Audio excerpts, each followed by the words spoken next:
Hello, I'm David Soaring Eagle from the Womack tribe. I'm out here today just absorbing all this great sun as we're making a beautiful transition in the shift of the seasons, coming out of the North Gate lessons and welcoming the spring. I'm out here with the sun and the wind and all these beautiful birds flying around, singing and coming around and flying around, and just taking a view and seeing what I'm doing over here as we're building relationship with each other.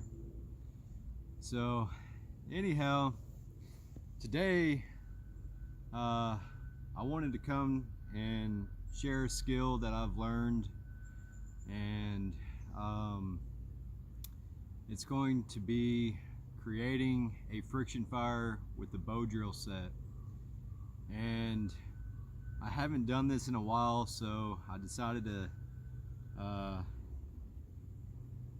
bring everything out and collect some tools and give it a shot and make a video as I'm doing it.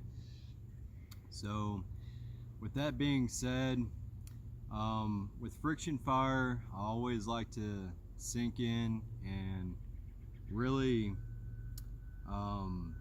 bring it into a mindful and bring awareness to this skill and how far back this really goes. And this goes back thousands of years ago, friction fires, and soon into bow drill. And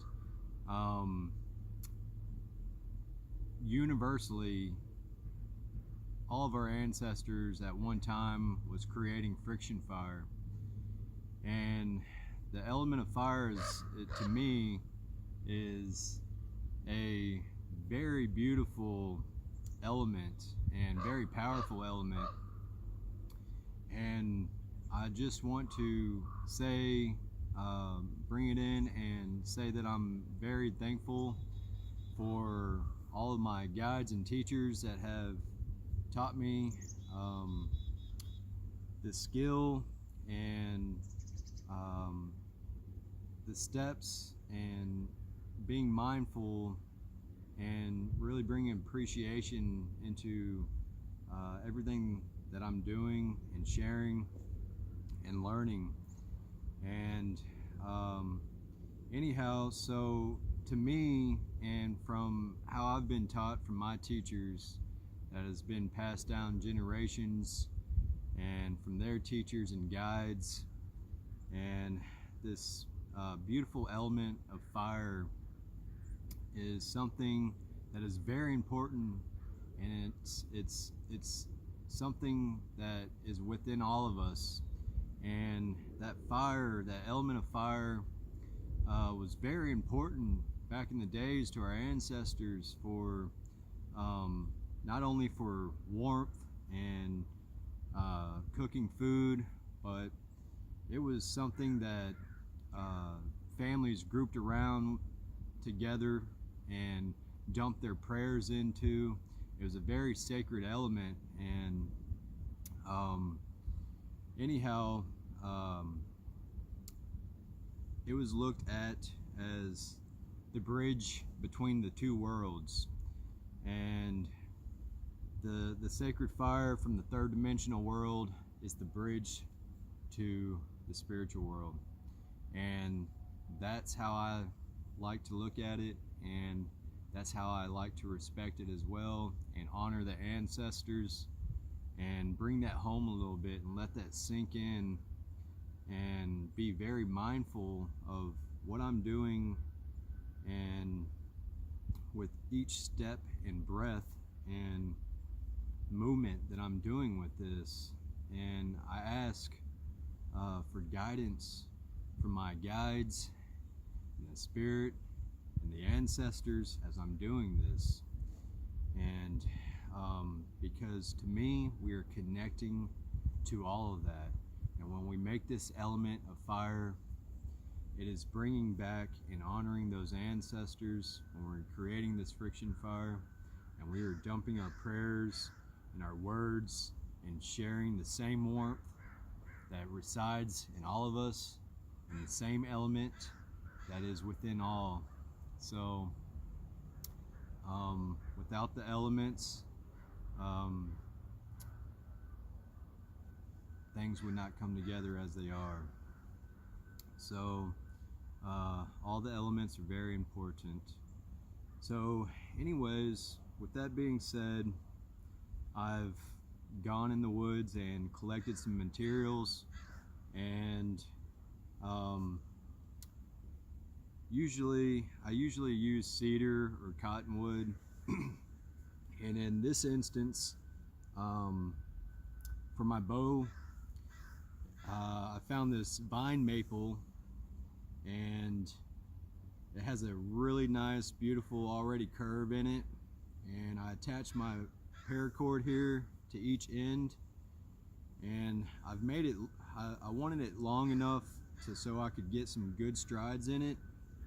And you want this paracord just tight enough to where you can fit your pinky and your thumb in between the branch and the cord.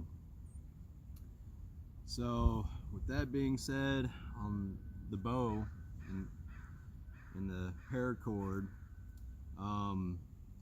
found this cedar board, drift board, and as you can tell, I've already put a few notches in it, and I've collected this leaf to catch the coal in once we've created a coal. And this spindle here, this was a branch, and I just took my knife and shaved this branch down and to about a cigar length and cigar shape, where I'd rounded off one edge, and then the other side that goes into your handheld, I've sharpened it kind of like a pencil. As you can see right there, this edge will be a little bit more dull, and this side's a little bit more pointy of where your handheld will go. And this is made out of cedar as well. This is an old cedar branch. There was a washed up cedar tree at the edge of the river. And for my handhold, where you hold your spindle and the spindle will rotate in the handhold, this is actually a river rock that I collected that already had a good natural groove in here. And it's actually worked pretty well, and it's kind of got some weight to it to be packing in your bag, but you know, I've dumped a lot of energy into this thing and into this rock, and I enjoy the energy that we share together. So I've also collected some pine sap off of a pine tree, and collected and kind of made a little ball of sap. And what this acts up for is, once you've made a good little coal and put your coal in a good little bundle of nest, and you've created your fire, you can put your little nest here on the sap, and this sap from the pine tree will actually act as a good little candle and will stay lit for some time, and give you time to slowly add the fuel and the branches and the oxygen and the dry branches, and then sooner the bigger branches and whatever wood you're going to be using for your fire. I collected this bark here, the cedar bark as well, from that tree. And what we do with this is we come in here and you just take enough that's needed. This will last me for a good time.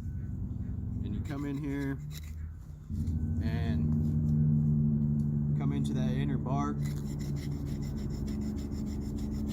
and just scrape this inner bark, and it creates this dry nest material. And even if the tree has some moisture and is a wet tree, usually the inner bark will always, you can get down to where it will actually be dry enough to do this. So if you're in a raining situation and a lot of your bark or materials around you are soaking wet, especially here in Washington where we get a lot of rain, this is a good way to collect some nesting material to make a little dry bundle to start your fire with. So with that being said,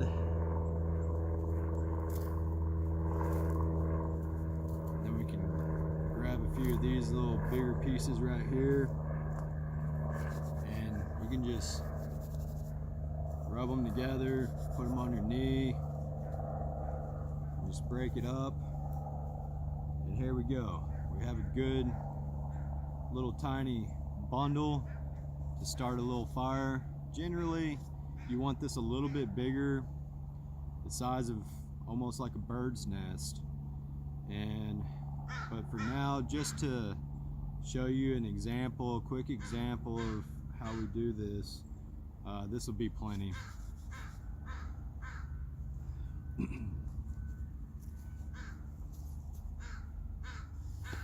So now that we've gone over all the materials, I just want to let everybody know that this is just a suggestion, and it's been something that's brought down to me and taught to me as well. And whenever I'm collecting these materials, and even before I go into the woods, I kind of stop at the edge of the woods and I give offerings of tobacco, and I really ask permission, and I build relationship with the nature, the woods, and the animals and the nature as I am coming into their home.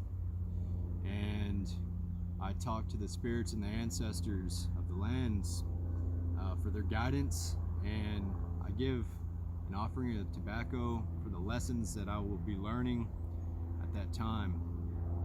And as I am collecting my materials, you know, I usually build a relationship with the materials, and I talk to it, and I feel the energy of whatever I'm harvesting, and I ask permission for it. And if the energy is right and I feel like it's okay to collect it, then I go along and I do so, and I always lay a little tobacco down for an offering.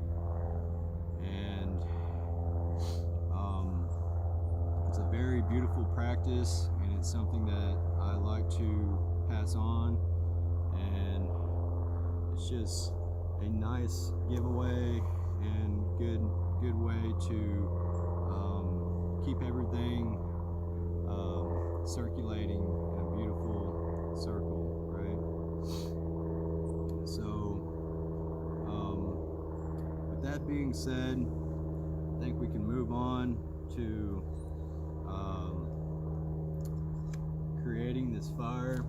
So what we're going to do here is, once you've tied this paracord to your bow and you've kind of adjusted the length of it, and you don't want it so tight, but you still want it tight enough to hold this spindle here. And so you want the dull side going to the board, right? And you will make a wrap around here with your spindle, and just make sure it kind of goes in here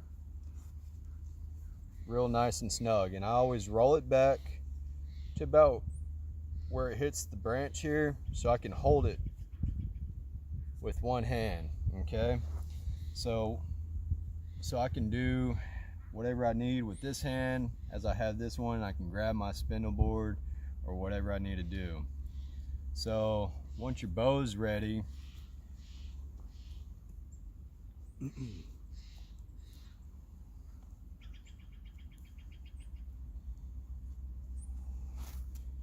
you're going to take your spindle board and what we're going to do here is I'm going to go ahead and show you a fresh example.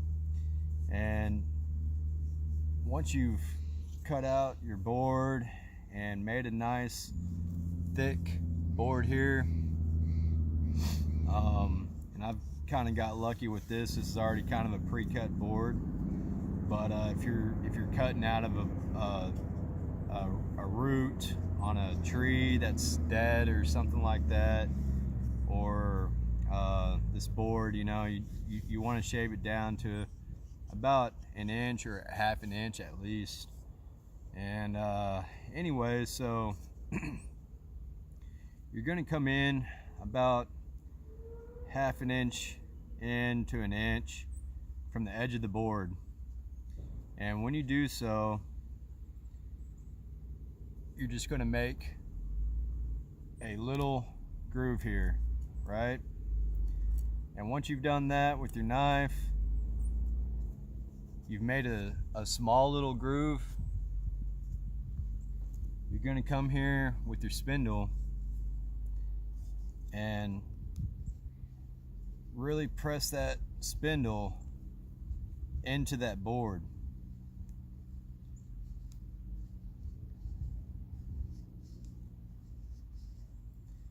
Okay. Once you've done that, and see it just barely makes, I don't know if y'all can see that, but hopefully y'all can, just makes a small little groove in here, just enough for your spindle to fit in here and operate in, right? So if it's flat, generally the spindle will just kick out. So we're going to come in here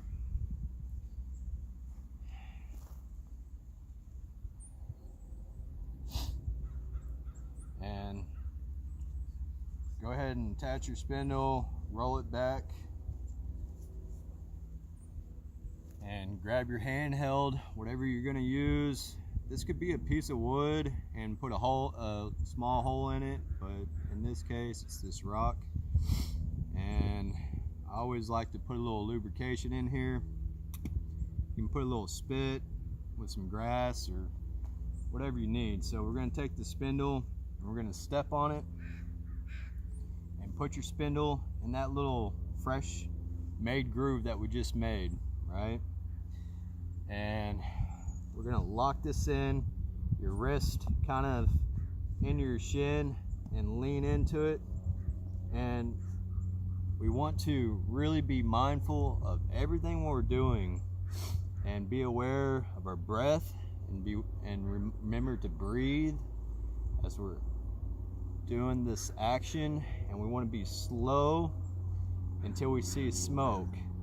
And once we see smoke, you want to kind of speed it up until it really starts generating some friction and some powder. But right here, all what we're doing is making a really good groove to begin with. So we're going to start this action.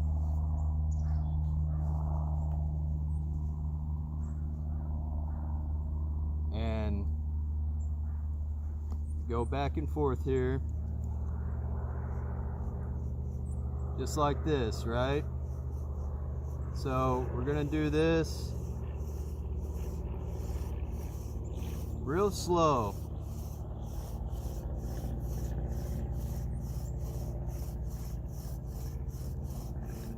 Until it kind of makes a pretty good groove in there.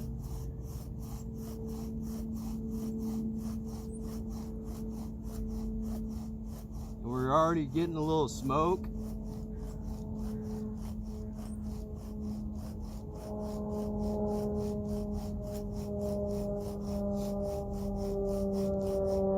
So we're gonna leave it at that. And what we've done here is just barely make this groove a good little hole, right? So now that we've made this, we can add our notch. We know where we need to make our notch down to. So this notch, we kind of create a V, and that tip of that V is going to go to the edge of that notch, and you want it wide enough to where it'll feed oxygen to that hole. So this dust is going to slowly dump down this hole, down this little cut right here, down to the leaf where it's going to be catching all this dust and the heat. And this is your spindle twisting. It's going to be dropping hot dust and then building up, and you can watch the dust as it builds up and starts creating a friction coal. Once you've really kind of see it build up and collect and smoke, then you can let off of it and hold the coal. So once you make your notches, how we've already done here, so right here I've already done this and then made my notch. You're gonna get your, whatever you're gonna collect your coal with. In this instance, it's a leaf. And a lot of people use a piece of leather because you can use it repeatedly. I'm just using materials that I've found here in the woods. So I'm gonna lay my leaf down and my board here on the leaf, and you want to get your little nest ready to possibly catch your coal.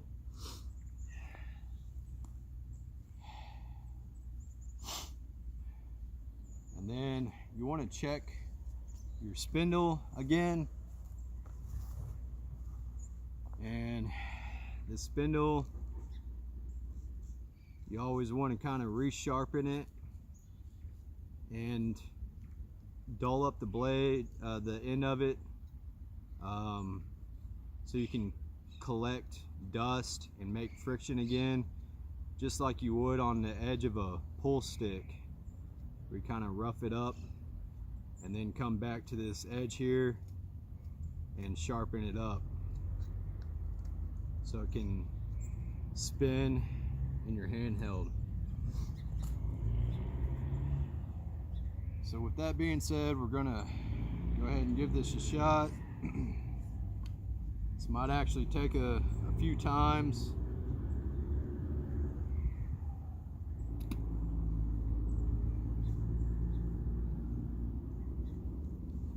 We're gonna come in here, and you want to make sure your board's kind of in the right angle as you're stepping down to collect that dust and everything. So we're going to come in here and start off slow.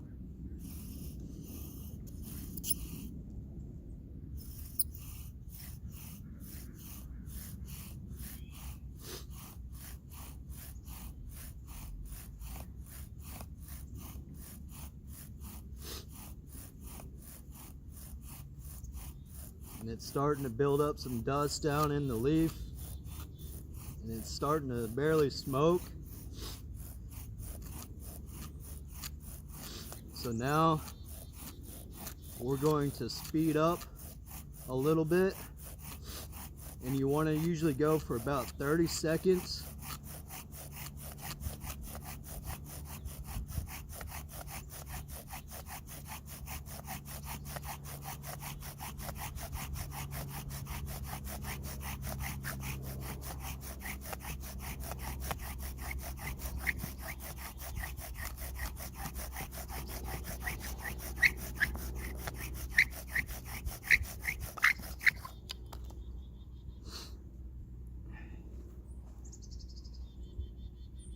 We've got smoke here. You want to be real gentle.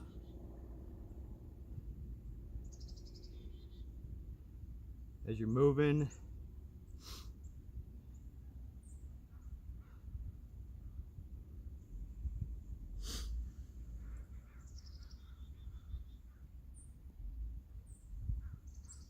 The board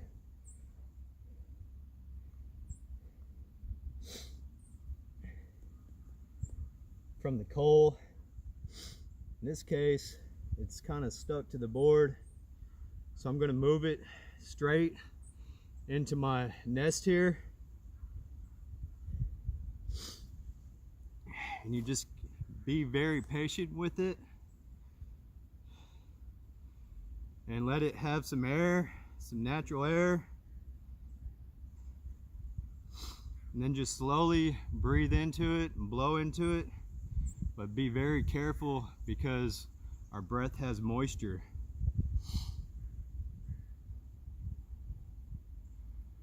So we have the smoke and we've caught the coal.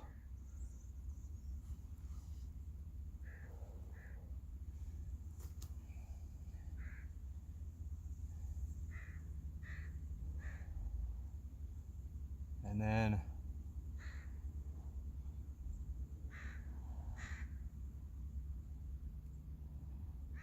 you have fire. So once you've had this fire,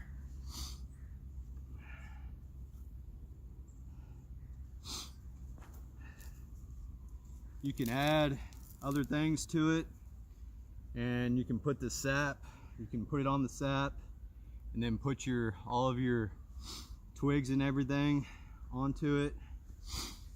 But I want to take the time to really thank this fire here and the guidance from the ancestors and the spirits and the element of the fire and the bridge between here and the spiritual world, and all the lessons that it teaches us, and what a powerful and beautiful element it is.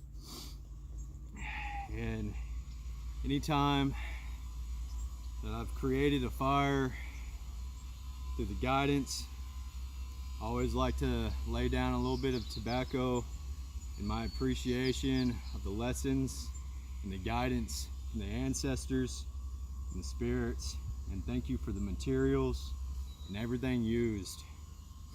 And it's just a beautiful suggestion that's been handed down to me, and it's been handed down from the generations to generations. So with that being said, thank you for following and tuning in with me today on this beautiful day here in Washington, as we come into the springtime and welcome this beautiful sun and the warmth. Let that inner child come in and be playful. Thank you so much. Much love. Take care.